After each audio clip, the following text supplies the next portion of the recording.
Hello friends, welcome to easy notes for your online study channel. आप सबके अपने YouTube channel पे आप सभी का बहुत बहुत स्वागत है। फ्रेंड्स, यूजीसी नेट का 16 जून का जो मॉर्निंग शिफ्ट का एग्जाम कैसा था, कैसे क्वेश्चंस आए, यहाँ पर मैंने आपको अपने चैनल के थ्रू आपको प्रोवाइड किए, बताया कि कैसे क्वेश्चंस आ रहे हैं, उनके आंसर भी प्रोवाइड किए। अभी अपन बात करेंगे शिफ्ट 2 के बारे में। UGC net paper 1 exam analysis 16 जून शिफ्ट 2 के जो क्वेश्चन पेपर आया है, जो क्वेश्चंस आए हैं एग्जाम में, साथ ही किस तरीके से हमें तैयारी करनी है आंसर के साथ में। ठीक है, तो चलिए भाई जल्दी से स्टार्ट कर लेते हैं। पहले जानते हैं कि किस तरीके का इस समय पेपर आ रहा है। तो guys, teaching aptitude easy moderate, moderate level इसलिए बोला जा रहा है क्योंकि आपको स्टेटमेंट वाले और कोडिंग वाले क्वेश्चन ज़्यादा आ रहे हैं। पहले क्या होता था कि 3 से 4 आपको ऑप्शन होते थे, उसी में से ही आंसर करना होता था, बट अभी मॉडरेट का मतलब है कि सिलेबस तो वही है, लेकिन क्या किया गया है, आपको कॉन्सेप्ट से ज़्यादा क्वेश्चन किया जा रहा है। यानी कि आपको जब तक कि कॉन्सेप्ट की पूरी नॉलेज नहीं होगी, आप ऐसे क्वेश्चन को सॉल्व नहीं कर सकते। रिसर्च एप्टीट्यूड से, टीचिंग एप्टीट्यूड से अच्छे खासे क्वेश्चंस आ रहे हैं। आरसी इजी आ रही है, सिर्फ आपको स्टेटमेंट पढ़ के आंसर करना है। लॉजिकल रीजनिंग भी अच्छी है। डीआई का क्वेश्चन जरूर आपको मॉडरेट टू टफ देखने को मिल सकता है, क्योंकि जैसे जैसे एग्जाम आगे बढ़ेगा ये डे बाय डे टफ होता जाएगा। मैथ्स मॉडरेट रहा है। कम्युनिकेशन, एनवायरनमेंट, पीपल एनवायरनमेंट, जिन्होंने भी स्टार्टिंग से हमारी क्लासेस देखी हैं आराम से ये क्वेश्चन को सॉल्व कर सकते हैं।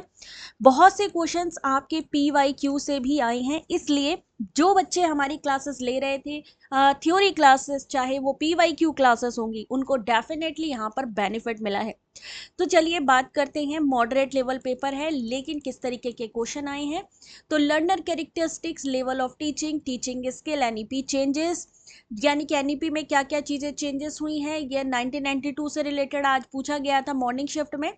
प्लेगरिज्म एक्ट पूछा गया था। Sampling method, research methodology, step of hypothesis. एक क्वेश्चन था, you should not speak in favour when you eat meat, है ना। अगर आप उसको नहीं खाते हो, आप कैसे उसको सपोर्ट कर सकते हो, इस तरीके की फैलेसी आई। नल हाइपोथेसिस से क्वेश्चन था।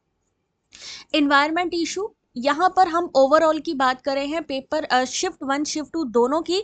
तो अभी शिफ्ट 1 के क्वेश्चंस मैं दिखा रही हूँ, नीचे आपको शिफ्ट 2 के क्वेश्चन भी दिखाऊंगी, लेकिन इनमें से कुछ क्वेश्चन शिफ्ट 2 में भी आए हुए हैं, ये ध्यान रखिएगा। Western logic, informal fallacy, argument based question, direction, immediate inference, syllogism, inductive deductive से, डेटा कंपैरिजन, फाइंड डिस्टेंस वाला question, number series, mass media, air pollution, green house gas, continue आ रहा है। Global warming, soil, uranium, smog से question आ रहा है। Higher education से क्वेश्चन आ रहे हैं। यूनिवर्सिटी इन बिहार पूछा गया था। 1999 what changes happened in NEP, यानी 1992 की बात हुई थी, मैं इसको थोड़ा कंफर्म कर देती हूँ। 1992 के बाद में एनईपी में क्या क्या चेंजेस हुए। डिस्पैच बिल, स्वयं प्रभा के channel, ancient university, education commission से क्वेश्चन, कोठारी कमीशन से, आईसीटी में malware, virus, number system, conversion, continue आ रहा है। Web browser, search engine, equation question आया है। L+M=N करके एक था। MNL was given in a binary. Chat box, cookies, है ना, बाइनरी से कुछ इस तरीके का क्वेश्चन था। चैट बॉक्स से क्वेश्चन था, कुकीज से क्वेश्चन था। अब बात करते हैं शिफ्ट 2 में। तो शिफ्ट 2 में www से पूछा गया क्वेश्चन था, यानी इस बार वर्ल्ड वाइड वेब से फिर से क्वेश्चन आया है। कम्युनिकेशन से क्वेश्चन आया है। ग्रीन हाउस गैस से क्वेश्चन आया। इस ग्रीन हाउस गैस का एक्सप्लेनेशन हमने वीडियो के ऊपर की तरफ दे रखा है, यानी आपने जो हमारा मॉर्निंग का जो वीडियो देखा होगा तो उसमें मिल जाएगा। साथ ही ये पूरे क्वेश्चंस मैं वेबसाइट पर भी अपलोड करूंगी, वहां से भी ये पूरे पैटर्न्स आप लोग देख सकते हैं।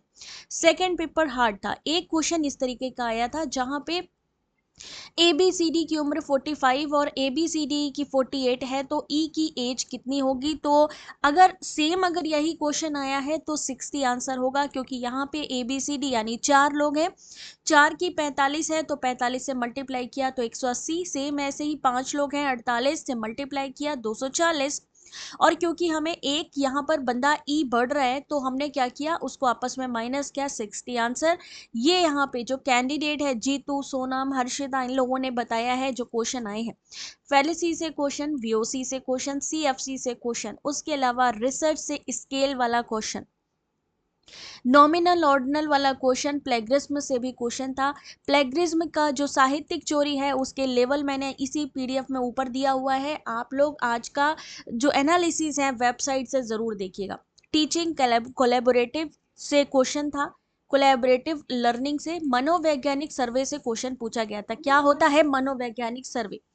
मनोवैज्ञानिक सर्वे उत्तरदाताओं से उनकी विचार प्रक्रिया, मानसिक स्थिति को समझने के लिए पूछे गए प्रश्नों की एक श्रृंखला है। मनोवैज्ञानिक सर्वेक्षण उत्तरदाताओं में विभिन्न लक्षण, व्यवहार स्थितियों को सामने लाते हैं जो उनके कार्यों को अधिक प्रभावित करते हैं। साइकोलॉजिकल सर्वे से आज क्वेश्चन, उसके अलावा सर्वे से मान लीजिए अब नेक्स्ट पूछ लिया गया कि जो सर्वे के स्टेप्स हैं वो कौन से हैं, सीक्वेंस पूछे जा सकते हैं। तो सही आंसर इसका हो सकता है, अपने लक्ष्य दर्शकों की पहचान करें, सर्वे प्रश्नों पर निर्णय लें, अपने सर्वेक्षण में प्रश्न शाखाओं को जोड़ें, सर्वेक्षण करने के लिए सही समय चुनने के लिए ट्रिगर सेट करें, सर्वेक्षण डिजाइन चुनें, सर्वेक्षण को परिनियोजित करें, परिणामों का विश्लेषण और कार्रवाई करें। उसके अलावा थोड़ा सा और आगे बढ़ते हैं, यहाँ पर इंग्लिश में भी है, आराम से देख सकते हैं। इनकम और एक्सपेंडिचर का प्रॉफिट परसेंटेज वाला क्वेश्चन, जैसे कि 2023 की फरवरी मार्च में इनकम टैक्स वाला आया था, दिसंबर वाले में भी आया था, सेम वैसा ही था यहाँ पे। यानी डीआई आप पीवाईक्यू से तैयार करिए, वही पैटर्न आ रहा है, बस फिगर चेंज कर रहे हैं। नंबर सीरीज से फैक्टर अफेक्टिंग लर्निंग से क्वेश्चन था, ठीक है। यानी कौन से ऐसे फैक्टर्स हैं जो लर्निंग को या टीचिंग को प्रभावित करते हैं, इस तरीके के क्वेश्चन आपके स्टेटमेंट में या कोडिंग में बन के आ रहे हैं। तो यहाँ पर आपको बता दें, सीखने को प्रभावित करने वाले अगर शिक्षक संबंधी कारक हैं तो विषय वस्तु पर शिक्षक का ज्ञान, उसकी नेतृत्व शैली, शिक्षकों का अपने छात्रों के साथ क्या संबंध होता है। कोड वाले क्वेश्चन आए तो ये पढ़ लीजिए। मूल्यांकन, टिप्पणियाँ, उसके अलावा मॉडलिंग, उत्साह, देखभाल, सकारात्मक जो पॉजिटिव अपेक्षाएं हैं, एक शिक्षक का देखभाल करने का रवैया, ये टीचिंग अफेक्ट करता है। शिक्षार्थी के लिए परिपक्वता यानी वो कितना मेच्योर है, प्रेरणा यानी कितना मोटिवेशन है, स्वधारणा और लक्ष्य उसका कैसा है, तो वो अफेक्ट करता है शिक्षार्थी को, लर्नर को। शिक्षक का व्यक्तित्व, विषय वस्तु पर महारत, संचार, नेतृत्व शैली, पारस्परिक संबंध, टीचिंग स्किल्स कैसी हैं, ये सारी चीजें शिक्षक को। कार्य संबंधी में विधियों का प्रयोग, कार्य की प्रकृति, सामग्री का प्रयोग जो करी जा रही है टीचिंग में यूज, अनुशासन। पर्यावरण में अगर कोई बाधा पहुंचाते हैं तो वो भौतिक वातावरण हो गया, कक्षा का सामाजिक भावनात्मक कारण हो गया। बैठने की उचित व्यवस्था, शिक्षण अधिगम संसाधनों की उपलब्धता, विषय वस्तु की प्रकृति, ये चीजें भी हैं जो कक्षा में चीजों को सीखने में कहीं ना कहीं बाधा बनती है। तो इसको आप लोग आराम से पूरे के पूरे, ये जितना भी यहाँ पे कंटेंट है मैं अपलोड करूंगी, आराम से पढ़ लीजिएगा। फिर एक है हाइपोथेसिस टेस्टिंग से। हाइपोथेसिस टेस्टिंग से क्वेश्चन आ रहे हैं तो याद रखिए, सबसे पहले जो हाइपोथेसिस स्टार्ट होती है वो नल हाइपोथेसिस होती है। शून्य परिकल्पना से स्टार्ट करते हुए ऑल्टरनेट की तरफ जाते हैं। तो कभी भी आपसे पूछा जाए कि भाई परिकल्पना परीक्षण कहाँ से शुरू होता है, तो वो शून्य परिकल्पना से यानी नल हाइपोथेसिस से। इसके स्टेप पूछे जा सकते हैं, तो इसका स्टेप है सेटअप नल और वैकल्पिक परिकल्पना। सेटअप नल यानी सबसे पहले नल से स्टार्ट होती है ऑल्टरनेटिव तक। महत्व स्तर का चयन करें, टेस्ट सांख्यिकी का चयन, निर्णय नियम स्थापित करना, प्रदर्शन संगणना और परिणाम निकालना, ये स्टेप हैं हाइपोथेसिस टेस्टिंग के। आने वाले एग्जाम में भी आपको यहाँ पर बेनिफिट देंगे। फिटनेस ऑफ गुड, फिट की अच्छाई, गुडनेस ऑफ फिट से क्वेश्चन आता है। उसके अलावा क्वेश्चन आते हैं आपके काई स्क्वायर से। काई स्क्वायर जो है आपका गुडनेस ऑफ फिट का ही एक यहाँ पर एग्जाम्पल है। असतत वितरण के लिए इसका उपयोग किया जाता है। टी टेस्ट सांख्यिकी में परिकल्पना परीक्षण के प्रयोजन के लिए उपयोग किए जाने वाले कई परीक्षणों में से एक है। एफ टेस्ट किसका होता है? एफ टेस्ट फिशर के द्वारा दिया गया दो स्वतंत्र चर यानी काई स्क्वायर और अनुपात के रूप में परिभाषित किया जाता है। एफ परीक्षण स्नेकडोर के एफ वितरण का अनुसरण करता है। उसके अलावा जेड टेस्ट, जेड टेस्ट एक प्रकार का परिकल्पना परीक्षण आपको ये पता लगाने के लिए करता है कि किसी परीक्षण के परिणाम मान या दोहराए जा सकते हैं या नहीं, ठीक है।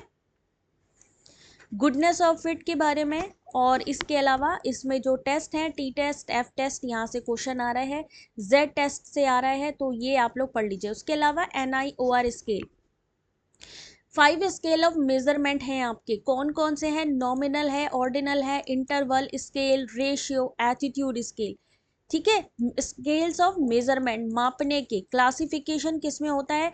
क्लासिफिकेशन नॉमिनल में होता है। एग्जाम्पल को लेते हुए इसको आपको पूरा पढ़ लेना है, क्योंकि इस समय पढ़ना आपको है। अभी जो चीज़ समझाई जाएगी मे भी उतना आप लोगों को समझ में ना आए, क्योंकि एग्ज़ाम करीब है, तो आप लोग इसको पढ़ लीजिएगा।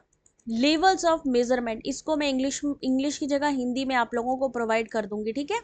जिसको इंग्लिश में नहीं प्रॉपर हो पा रहा हूँ, हिंदी वाले हैं, उनको मैं NIOR PDF वैसे प्रोवाइड कर दूंगी। pH वैल्यू से क्वेश्चन, pH इस बात का पैमाना है कि पानी कितना अम्लीय या क्षारीय है। सीमा 0 से 14 तक, 7 तक तटस्थ होता है। 7 से कम pH अम्लता को इंगित करता है। 7 से अधिक pH एक आधार को इंगित करता है। pH वास्तव में पानी में मुक्त हाइड्रोजन और हाइड्रोक्सिल आयनों की सापेक्ष मात्रा का एक उपाय है। अगर आपसे पूछ लिया जाए कि यहाँ पर न्यूट्रल होता है 7 पे, ठीक है, ब्लीच का कितना होता है 12, अमोनिया सॉल्यूशन का 11, अगर पूछा जाए स्टमक एसिड में कितना pH वैल्यू होता है तो वो होता है 1।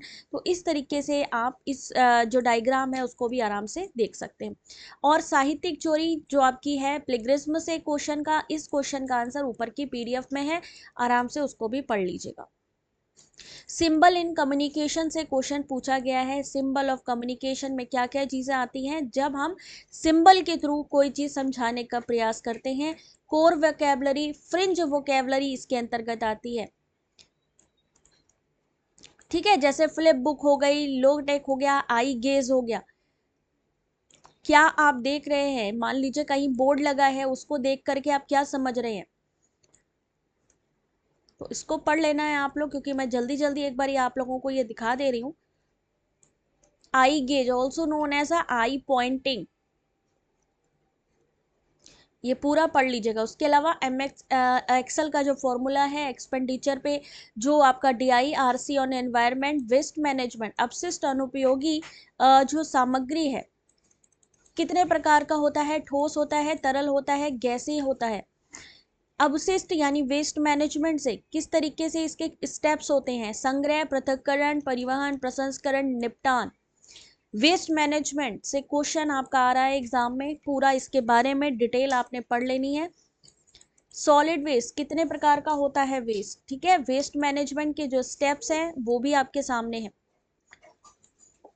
कितने लोगों को लग रहा है कि हाँ भाई स्कैफ फोल्डिंग क्या चीज होती है। स्कैफ फोल्डिंग जैसे फोल्डिंग होती है, जब जनरली आप लोग चारपाई, आजकल फोल्डिंग चल रही है, फोल्डिंग होती है ना, वैसे ही है कि जो आपका जो टीचर है जब आपको कोई चीज़ पढ़ाने लग रहा है उसको अलग अलग यूनिट्स में आपको पढ़ाने की कोशिश करता है, जिससे कि आपको चीज़ें समझ में भी आए और हर एक को आप बारीकी से समझ सके। स्कैफोल्डिंग इन टीचिंग वो होती है, यानी हर एक को, हर एक चीज़ को वो अलग अलग यूनिट में डिस्ट्रीब्यूट करता है, देन फिर आपको समझाने की कोशिश करता है। जैसे फोल्डिंग में अलग अलग पार्ट होते हैं, जब आप उसको धीरे धीरे खोलते हैं, पहले आपने मान लीजिए उसके जो है आपने पैर खोला, फिर धीरे धीरे उसमें आपने पूरी फोल्डिंग बिछाने की कोशिश करी, सेम ऐसे ही है यहाँ पर, टॉपिक को धीरे धीरे ओपन करने की कोशिश करना ही स्कैफोल्डिंग कहलाता है। NEP 2020 एंशिएंट एजुकेशन से क्वेश्चन आपका। उसके अलावा chlorofluorocarbon, green house gas, ozone layer, acid rain, यहाँ से क्वेश्चन आ रहा है।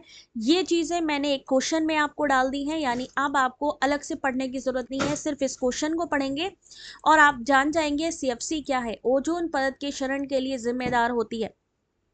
ग्लोबल वार्मिंग के लिए ग्रीन हाउस गैस प्रभाव जिम्मेदार होते हैं।